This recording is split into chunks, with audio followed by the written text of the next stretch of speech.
समोरून आता चल पीछे सरको चलो चलो समोरून समोरून समोरून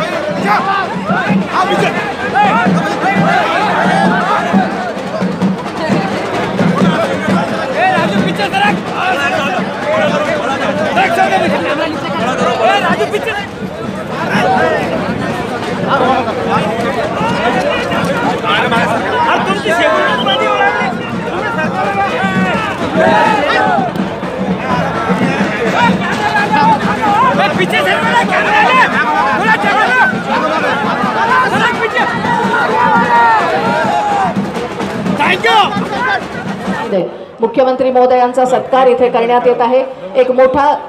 गुलाब पुष्पाचा हार इथे मुख्यमंत्री महोदयांना अर्पण करण्यात येत आहे। हा सत्कार हा पदाधिकारी आणि सर्व भाजपच्या नेत्यांच्या वतीने इथे करण्यात येत आहे आणि यानंतर श्रद्धांजली अर्पित करतो। मंचावर उपस्थित आजच्या कार्यक्रमाचे अध्यक्ष औरंगाबादचे लोकप्रिय खासदार चंद्रकांत खैरेजी, विधानसभेचे अध्यक्ष माननीय हरिभाऊ नाना बागडेजी, भारतीय जनता पक्षाचे महाराष्ट्राचे अध्यक्ष आणि लोकप्रिय खासदार रावसाहेब पाटील दानवेजी, सन्माननीय महापौर नंदकुमार घोडेलेजी, आमदार डॉक्टर भागवत कराड, ॲडव्होकेट देवयानी धोंडगावकर, संजय केणेकर, पुरुषोत्तम भापकर, विपुल विनायक, आपले सन्माननीय उपमहापौर, स्टँडिंग कमिटीचे चेअरमन, मंचावर उपस्थित सर्व ज्येष्ठ आणि श्रेष्ठ पदाधिकारी, सर्व नगरसेवक आणि या ठिकाणी उपस्थित सर्व भगिनी आणि बंधूंनो, खरं म्हणजे ज्या संख्येनं आपण सगळे लोक या ठिकाणी उपस्थित आहात यावरनं एक गोष्ट निश्चित आहे, संभाजीनगरच्या लोकांना जर काही पाहिजे असेल तर तो विकास हवा आहे आणि विकासाची भूक आपल्या सर्वांना या ठिकाणी एकत्रित घेऊन आली आहे आणि मी आपल्याला आश्वस्त करण्याकरता आलो आहे, महाराष्ट्रातलं सरकार हे आपल्या पूर्णपणे पाठीशी आहे आणि कुठल्याही परिस्थितीमध्ये महाराष्ट्रातलं सरकार या संभाजीनगरचा विकास केल्याशिवाय थांबणार नाही। हे शहर खरं म्हणजे मराठवाड्याची राजधानी, भारतामध्ये एक सांस्कृतिक महत्व असलेलं हे शहर आणि या शहरामध्ये ज्या प्रमाणामध्ये आपल्याला सोयी सुविधा दिल्या पाहिजे, एक आधुनिक शहर आपल्याला तयार केलं पाहिजे। हे आधुनिक शहर तयार करण्याकरता केंद्र सरकार आणि राज्य सरकार आता कटिबद्ध आहे आणि म्हणूनच माननीय मोदी साहेबांनी संभाजीनगर शहराचा स्मार्ट सिटी मध्ये समावेश केला आणि आज त्याकरता वेगवेगळ्या माध्यमातून निधी द्यायला सुरुवात केली आहे। खरं तर या शहराकरता मोठ्या प्रमाणात वेगवेगळ्या योजना आल्या पाहिजेत, आपल्या सगळ्यांचा प्रयत्न आहे। मागच्या काळामध्ये पहिल्यांदा आपण 24 कोटी दिले, मग 100 कोटी रुपये दिले आणि आज त्या 100 कोटी रुपयाच्या रस्त्यांची सुरुवात या ठिकाणी होते आहे। सर्व आमदारांनी मग त्या ठिकाणी अतुलजी असतील, इम्तियाजजी असतील, झांबडजी असतील, आमचे नाना असतील किंवा रावसाहेब असतील, खासदार साहेब खैरे साहेब असतील, महापौर साहेब असतील,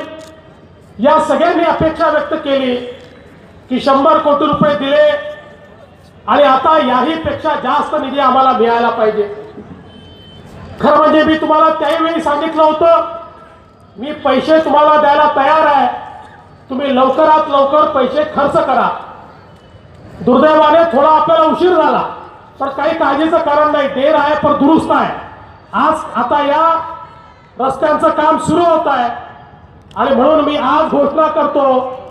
मागच्या काळात 125 कोटी रुपये आपण दिले आहेत, अजून 125 कोटी रुपये रस्त्यांकरता या संभाजीनगरला देण्याची घोषणा या ठिकाणी मी करतो आणि या माध्यमातून या शहरातले जे प्रमुख रस्ते आहेत ते रस्ते तर आपण चांगले करूच, पण रावसाहेब आमचे अध्यक्ष आहेत, त्यामुळे रावसाहेबांनी सांगितल्याप्रमाणे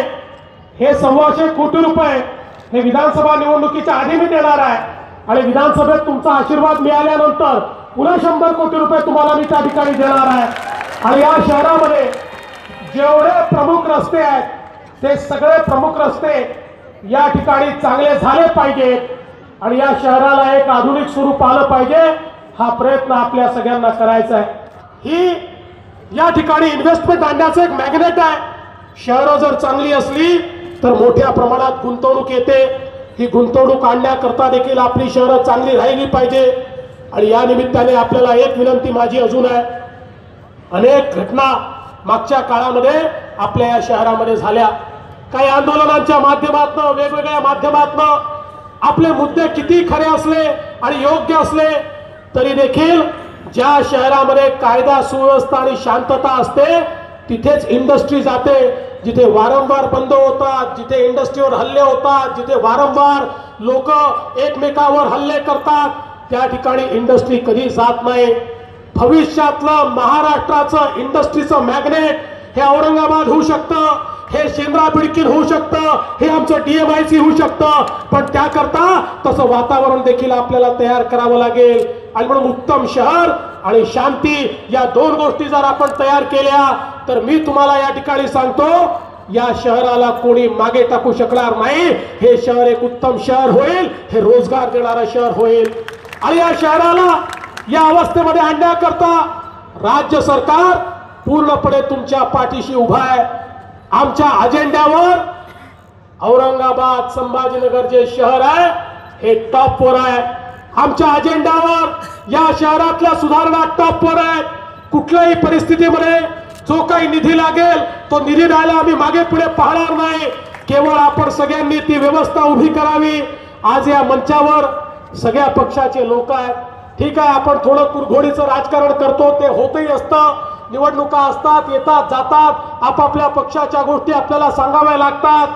पण ज्यावेळेस विकासाचा वेळ येते त्यावेळेस आपण सगळे एक राहिलो पाहिजे। मला आनंद आहे आपण सगळे एका मंचावर या ठिकाणी आलात, आणि विकासाच्या सगळ्या प्रश्नांवर आपण जर एकत्रित राहिलात आणि त्याच्यात जर राजकारण झालं नाही तर औरंगाबाद संभाजीनगर या शहराला कोणी कधी मागे टाकू शकणार नाही. आणि म्हणून बंधू भगिनींनो,